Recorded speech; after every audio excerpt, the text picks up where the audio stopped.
It's now or never, and it's a pleasure to welcome Grammy Award-winning producer, DJ Khaled. That's right. Now, recently I was caught in a wormhole too, and I'm looking at old videos, right? And I'm watching Lean Back, Fat Joe. This is early 2000s. I see a young-ass Kevin Hart, and I see a young-ass DJ Khaled. So that must take you back when you realize how long you've been doing it. But can you tell us about the first big break that meant a lot to you?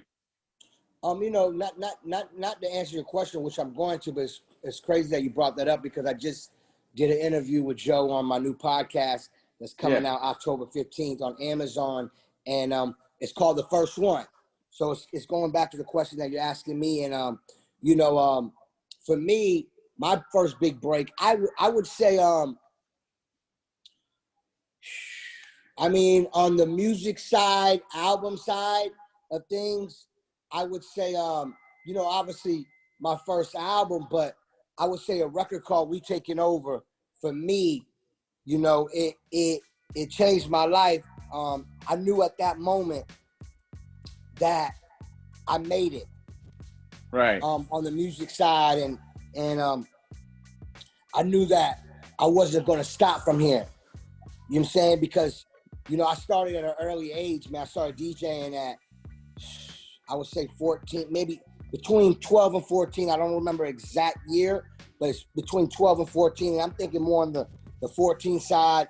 And that's why I named this album called Khaled, because it's my 12th album. And Khaled is a title I always wanted to name one of my albums. And I wanted to wait at a certain time for that album title because I feel like it's a new decade and a lot of y'all see my journey, but there's more to what that y'all haven't seen.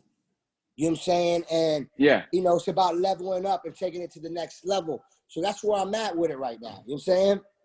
Well, congratulations on that, man. And when I saw that video, it just reminded me that none of this happened overnight. And you've put your work in and your grind in. You've been doing it for a long time. And that's why all these cool things are happening to you now. And now you're involved with Monday Night Football. How did that come about? And tell us what that means to you, man.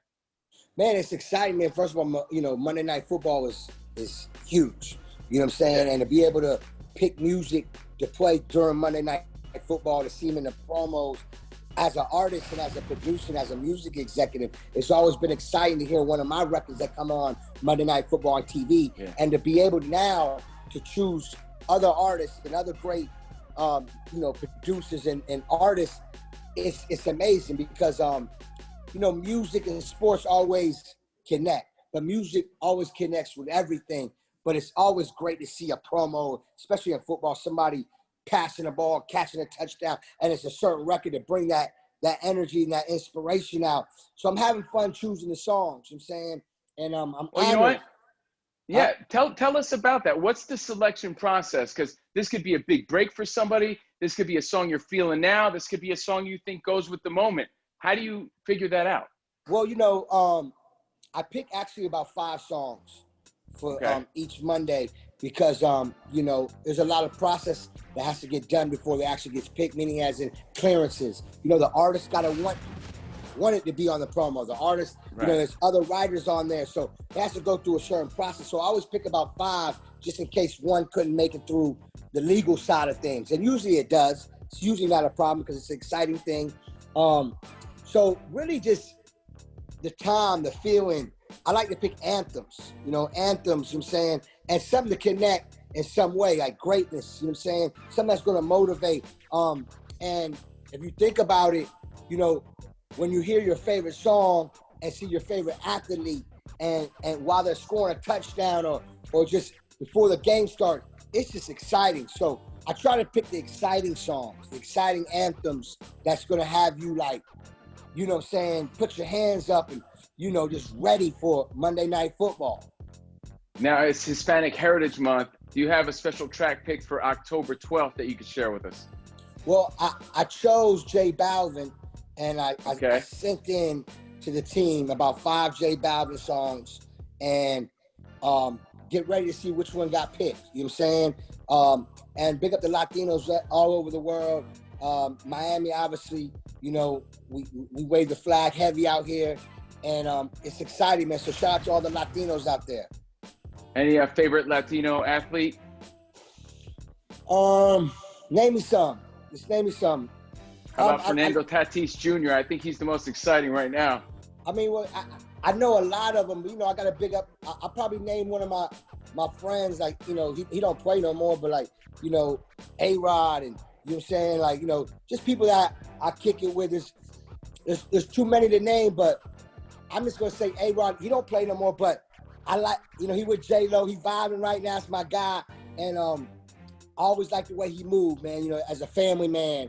You know what I'm saying? And as well as a mogul and an entrepreneur. You know, he moved like a real boss. You know what I'm saying? And he calls a mean game. Yeah, he's killing it right now. Absolutely. Now, you mentioned about the connections, right? Music, sports connected. Obviously, your music inspires athletes. But do athletes inspire the music for you? Absolutely. You know, music is going to always inspire athletes, but athletes also inspire music.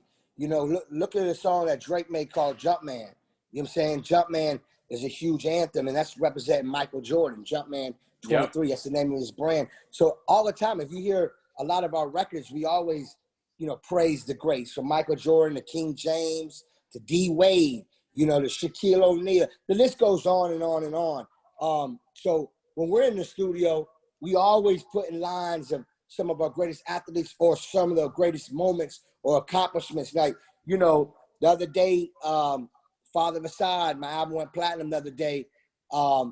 And what we realized that I had 3 platinum albums back to back. So I called it 3P. And I just remember watching the Jordan documentary, you know, when he won his, you know, certain rings at a certain time and just that feeling. So I felt like, damn, you know, to have 3 platinum albums back to back, that felt great to me. But I thought Michael Jordan. You got to take a break and then do it again because he did it twice. Right. You know what I'm saying? Man. But he got 6. So that felt real big to me. And I just put myself in like a Michael Jordan shoes for a second.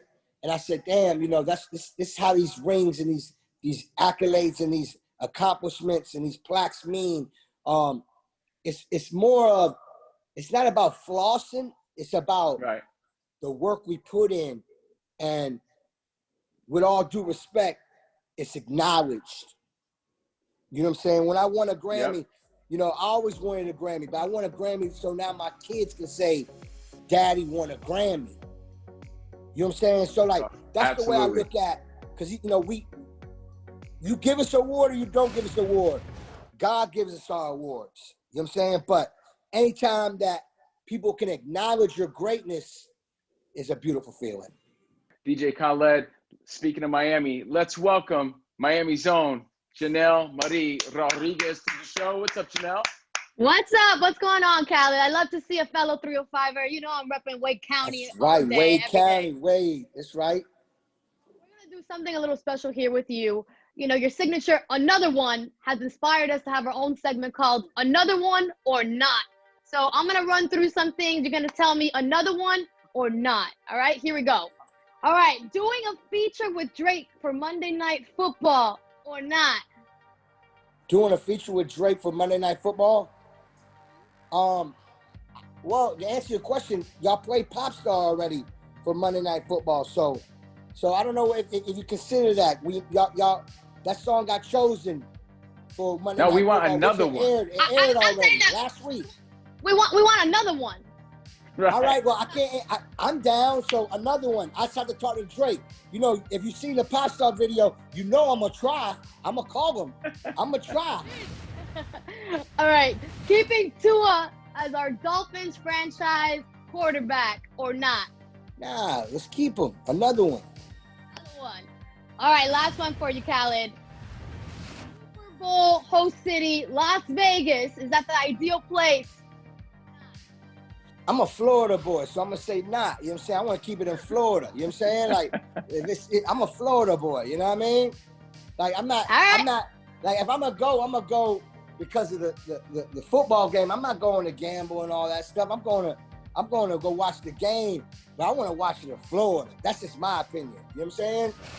That's awesome. Continued success, man, and thank you for being on Now or Never. Thank you, man. Thank you for having me, and God bless and bless up.